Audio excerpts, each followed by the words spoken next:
The crocodile has existed, virtually unchanged, for over 200 million years. As a spirit animal, it speaks to raw survival instinct, resilience, and the kind of endurance that outlasts most anything else. Both crocodiles. Sobek is one of Egypt's oldest and most enduring deities, god of the Nile, fertility, and military power. Ammit is a different kind of being entirely. She is not a deity in the traditional sense. She is the divine executioner. Today, we are talking about these two ways they are different and how we can incorporate them both in our lives. Sobek is both feared for his ferocity and revered as a protective, life giving force. He wears a layered headdress representing the unification of divine power, kingship, and the sun. Sobek has a reputation for being a great lover, and the pyramid texts refer to him as he who takes women from husbands whenever he wishes, according to his desires. When you see a crocodile in the water, all you see is a fraction of what's there. As a spirit animal, this points to hidden power, depth beneath a calm surface, and the wisdom of not showing all your cards. Sobek is like the crocodile, master of the water and the embodiment of hidden strength. He controls the annual flooding of the all important Nile River. He is a protector. Pharaohs invoked Sobek for strength and battle and protection of the kingdom. His temple worship remained popular well into the Roman period. His nature is fierce, but not evil. He protects, he sustains, he defends.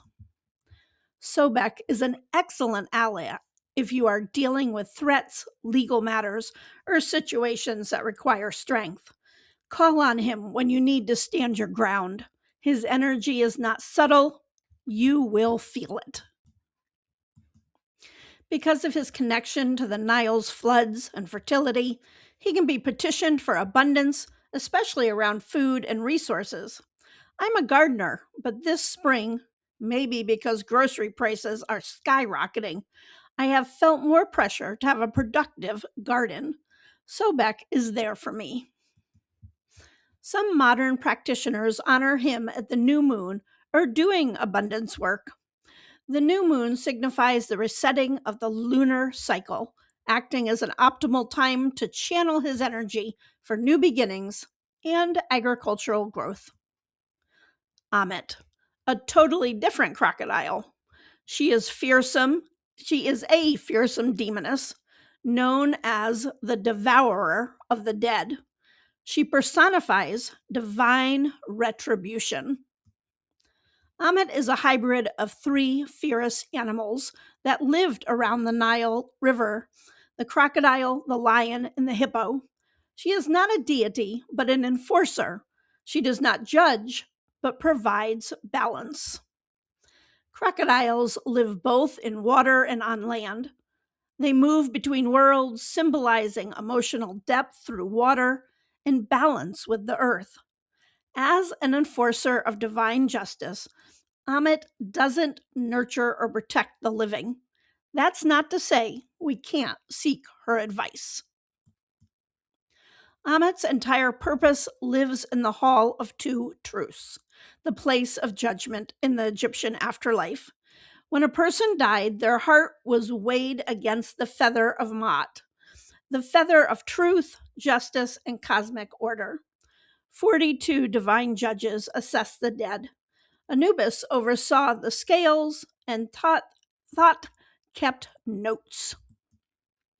If the heart was lighter than the feather, the deceased was declared true of voice and allowed to pass into the field of reeds, the Egyptian paradise.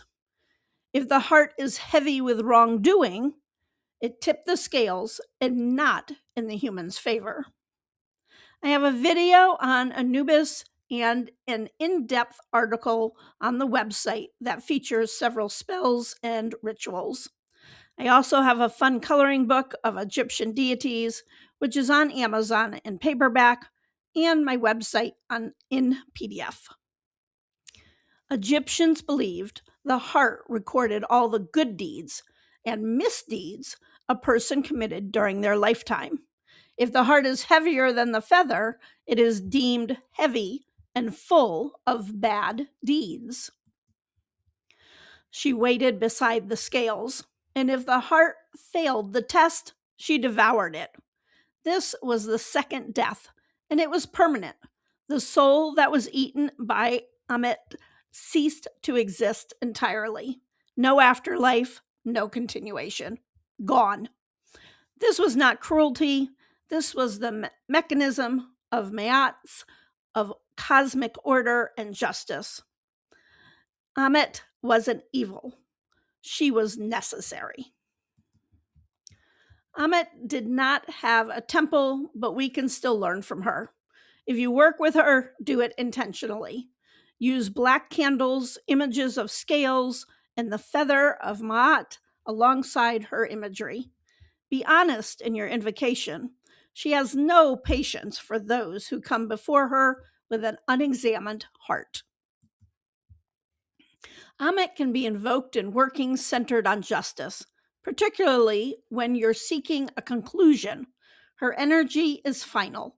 It's not about ongoing legal battles or disputes or drama. It's about calling for the truth to be weighed and the outcome to stand. Because crocodiles are so ancient, they're associated with primal knowledge, instinctive rather than learned, trusting your gut, knowing without being able to explain why, making good decisions. Ammit can guide us in this. Some practitioners call on her to help them release people or situations from their lives, particularly those that have caused genuine harm. She can help you set firm boundaries. A crocodile doesn't thrash around burning energy. It waits, still, calm, completely present, and moves only when the moment is exactly right. Trust yourself. I hope this video has been helpful and you can incorporate some of the information into your own pagan path. Please give this video a thumbs up if it has. Thanks for watching, and I hope you have a very witchy day.